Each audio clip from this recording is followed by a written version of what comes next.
don't want to talk to anyone. They don't want to have anything to do with their family. They just want to go to sleep, right?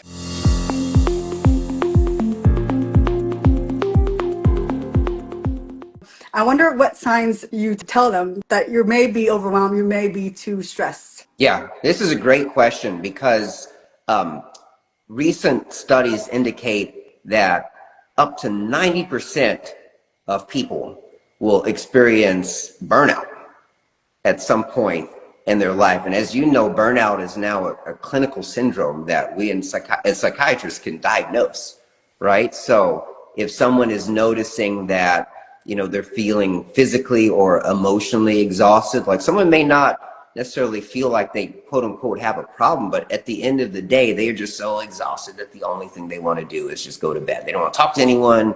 They don't want to have anything to do with their family. They just want to go to sleep, right?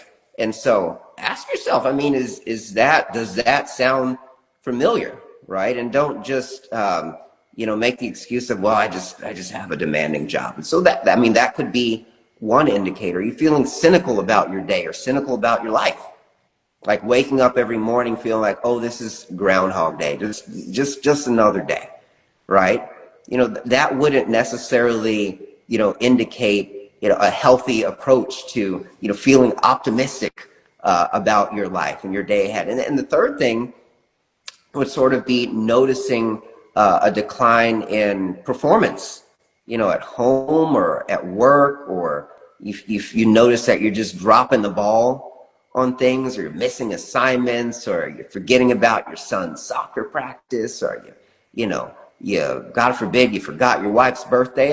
Things like that, might indicate burnout. So I would say it's not just one thing, but I think these are things that we should constantly be assessing and evaluating and are asking ourselves, because there's a very slippery slope between burnout and more severe mental illnesses like major depressive disorder and generalized anxiety.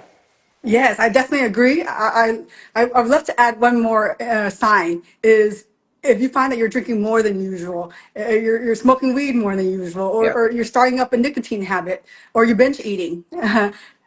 Any behaviors that you find yourself doing that it has increased, or when someone actually notice it and tell you that they're concerned about you, take that as a message that you should Right. reset and reevaluate. Oftentimes men go on autopilot with those things as well, and they're not Right. re-engaging how much they're using or how much they're engaging in these maladaptive behaviors.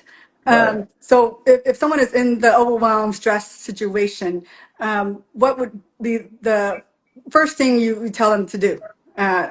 I would Number tell one them to thing. read the Self-Healing Mind, because there's 5 pillars of self-care in there: sleep, Yes. spirituality, nutrition, breathwork, and movement. And the second half of the book, at the end of each section on those 5 pillars of self-care, I give little pointers of where you can start. And again, you don't have to start everything all at once, but I would say that self-care, evidence-based self-care is probably the first step when it comes to treating burnout and preventing burnout from getting worse.